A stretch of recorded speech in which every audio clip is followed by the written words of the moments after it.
시청자 여러분 안녕하십니까? VOA 뉴스투데이 시작합니다.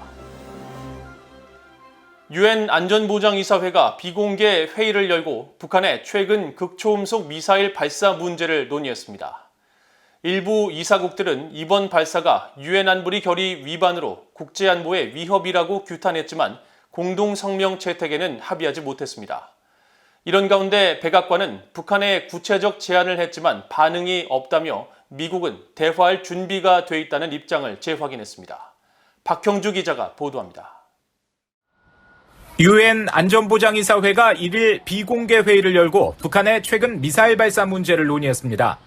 북한이 관영 매체를 통해 극초음속 미사일을 시험 발사에 성공했다고 29일 발표하자 미국과 영국, 프랑스는 바로 다음 날 회의 개최를 제안했지만 이사국 간 이견으로 하루 늦게 회의가 열린 것입니다. 하지만 이날 회의에서도 이사국 간의 합의가 이루어지지 않아 공동성명 발표 등 구체적인 조치는 나오지 않았습니다.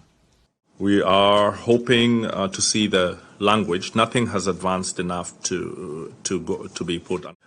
What we expect is to get text that will then be subjected to negotiations. 안보리 회의에서 프랑스 측은 공동성명 발표를 원했지만 중국과 러시아는 아직 때가 아니라면서 상황 분석을 위해 추가 시간이 필요하다고 제동을 걸었다고 AFP 통신은 보도했습니다. 회의에 앞서 일부 이사국들은 북한의 최근 미사일 발사가 유엔 안보리 위반이라고 지적하며 우려를 표했습니다. 특히 프랑스 대사는 북한이 극초음속 미사일을 성공적으로 발사했다고 주장했는데 사실이라면 또 다른 긴장고조 행위라고 지적했습니다. The DPRK continues to proliferate and to violate UN Security Council resolution, which is a grave concern. Of course, it's a major threat to international peace and security. 9월 안보리 순회 의장국이었던 아일랜드 유엔 대표부는 트위터를 통해 북한의 미사일 발사는 국제 평화와 안보를 위협하는 국제법 위반으로 유감이라고 지적하고 북한은 의무를 준수하고 이런 활동을 멈추고 모든 당사국과 의미 있는 대화에 관여하라고 촉구했습니다. 이런 가운데 백악관은 정례 브리핑에서 북한의 최근 미사일 발사와 김정은 국무위원장의 남북 통신연락선 복원 의사에 대한 입장을 묻는 질문을 받고 미국의 구체적인 제안에 북한의 반응이 없다면서 미국은 대화할 준비가 돼 있다는 입장을 재확인했습니다. We've made specific proposals for discussion with the North Koreans, but have not received a response to date. So in our outreach from the United States, and we remain prepared to discuss the full range of issues. 사키 대변인은 그러면서 미국은 북한에 대한 관여 문제에 대해 적극적으로 노력해왔다고 거듭 강조하고 북한의 최근 미사일 발사에 대해서는 구체적인 것들을 평가하고 있다고 말했습니다. VOA 뉴스 박형주입니다. 일본 정부는 북한의 지난달 30일 신형 지대공 미사일 발사 소식을 인지하고 분석 중이며 지난달 28일 탄도미사일 발사에 대해서는 북한 측에 강한 유감을 표했다고 기시노부 일본 방위상이 밝혔습니다. 기시 방위상은 1일 정례 브리핑에서 북한의 신형 지대공 미사일 발사에 대한 일본 정부의 대응을 묻는 질문에 이같이 답하고 일본 정부는 북한의 군사 동향에 대해 미국, 한국 등과 지속적으로 협력하면서 필요한 정보의 수집과 분석, 경계, 감시에 전력을 다할 것이라고 말했습니다. 이어 지난달 28일 발사한 북한의 미사일에 대해서는 계속 추가 정보를 분석 중이라면서도 현재까지 얻은 여러 정보를 종합적으로 평가했을 때 유엔 안보리 결의를 위반하는 탄도미사일 기술을 사용한 것으로 판단하고 강한 유감의 뜻을 북한 측에 표명했다고 강조했습니다. 기시 방위상은 최근 잇따른 북한의 미사일 발사로 일본이 추진 중인 위성 컨스털레이션, 즉 소형 위성 수십 개를 한 번에 띄워 지구 전체를 관측하는 사업 등 전방위적인 도발 사전 관측 시스템 관련 연구 진행에 대한 논의가 필요하다는 의견이 제기되고 있다면서 관련 노력을 실시할 방침이라고 밝혔습니다. 미국 하원 외교위원회 아시아태평양 소위 위원장인 민주당의 아미베라 의원이 미국과 러시아가 핵무기 감축을 합의하면 북한의 핵포기 압박에도 도움이 될 것이라고 주장했습니다. 미국과 러시아의 핵 감축 합의는 비확산 문제에서 미국의 신뢰도와 지도력을 강화할 것이라는 지적입니다. 이조은 기자가 보도합니다. 미국 민주당의 아미베라 하원 의원이 지난달 29일 미국 국방 전문 매체 디펜스원에 스티븐 파이퍼 스탠퍼드대 국제안보협력센터 연구원과 함께 올린 공동 기고문입니다. 베라 의원과 파이퍼 연구원은 이 기고문을 통해 미국과 러시아의 핵 감축 합의는 미국의 비확산 자격과 지도력을 강화할 것이라고 밝혔습니다. 그러면서 미국과 러시아가 핵무기를 감축하는 새로운 합의를 체결하면 북핵 포기를 압박하는 데 도움이 될 것이라고 주장했습니다. 미뤄간 새로운 핵 감축 합의로 북한이 하룻밤 사이 핵 프로그램을 포기하게 되는 건 아니지만 미국 외교관들이 북한 같은 나라들을 압박하고 제재하도록 제3국에 촉구하는 능력을 높일 것이라는 설명입니다.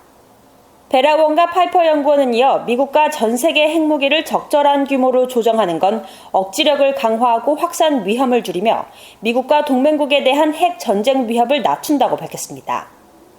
또 미국은 외교와 국방정책의 중요한 도구로 강력한 핵 억지력을 유지해야 하지만 지나치게 많은 전 세계의 핵무기는 그만큼 미국인도 안전하게 하지 않는다고 지적했습니다.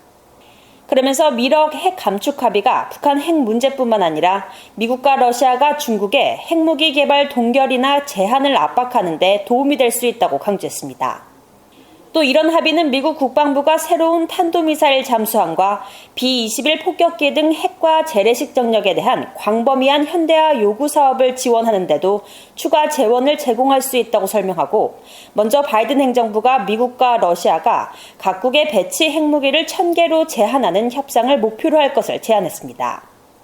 베라 의원과 파이퍼 연구원은 그러면서 결과적으로 미국은 러시아와 예비 핵탄두와 비전략적 핵무기를 포함한 모든 핵탄두를 포괄하는 합의를 모색해야 한다고 제안하면서 미국은 다량의 핵무기를 감축해도 전 세계에서 적을 억제하고 방어할 수 있는 역량을 유지할 것이라고 강조했습니다. 하지만 의회에서는 이 같은 제안과는 상반된 견해가 뚜렷하게 존재합니다. 특히 일부 공화당 의원들은 러시아의 지속적인 합의 위반을 지적하면서 미러 핵 감축 합의는 미국의 역량만 제한할 것이라고 반박하고 있습니다. BA 뉴스 이존입니다. 미국 상원에서 일부 국가들의 생물 무기 개발을 억제하기 위한 생물 무기 정책 법안이 발의됐습니다. 미국 상원 외교위원회 공화당 간사인 제임스 리시 의원이 지난달 30일 발의한 이 법안은 생물무기 개발에 이용될 수 있는 국가적 단위의 연구 활동에 관한 평가와 세부 조사를 하도록 요구하는 내용이 중심으로 중국과 러시아, 북한 등 생물무기 개발 지적을 받고 있는 일부 국가들이 관련 위협 평가가 요구되는 대상으로 거론됐습니다. 법안은 구체적으로 미국이 군비 통제와 군축 정책에서 생물무기에 관한 위협 관리에도 중점을 두도록 연간 관련 보고서에 생물무기 개발에 사용될 수 있어 이중 용도의 우려가 있는 일부 국가들의 생명과학 연구 활동에 대한 조사를 포함하도록 군비 통제 군축법을 개정하는 내용을 담고 있습니다.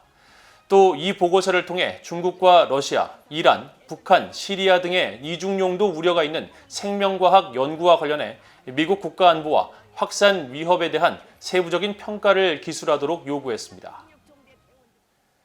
북한 내 최악의 정치범 수용소 중 한 곳으로 알려진 함경북도 청진, 수성동 청진 25호 정치범 수용소가 여전히 북한 국가안전보위부 감독 아래 확장 운영되면서 북한 주민들에 대한 인권 유린의 온상이 되고 있다고 미국의 북한 인권단체가 지적했습니다. 미국의 북한 인권단체인 북한인권위원회 HRNK는 위성사진 분석과 탈북민 인터뷰 등을 통해 지난달 30일 발표한 보고서에서 청진 25호 정치범 수용소가 중간 크기의 벽으로 둘러싸인 복합시설과 본부, 지원시설, 경비 주거시설 등이 확장된 모습으로 운영 중인 사실을 확인했다고 밝혔습니다.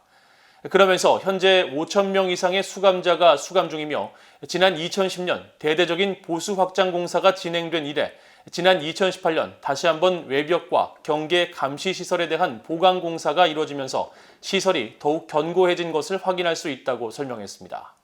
보고서 작성에 참여한 그레그 스칼라튜 북한인권위원회 사무총장은 이번 보고서를 통해 북한 내 최악의 정치범 수용소로 12만 명에 이르는 수용소 수감자들에 대한 인권 침해 상징적 장소가 된 청진 25호가 온전히 운영 중인 사실이 거듭 확인됐다면서 이는 북한과의 협상에서 인권이 무시돼서는 안 되며 북한 내 수많은 희생자들의 인권을 무시하는 화해는 신기루에 불과할 뿐이라는 사실을 일깨워준다고 지적했습니다.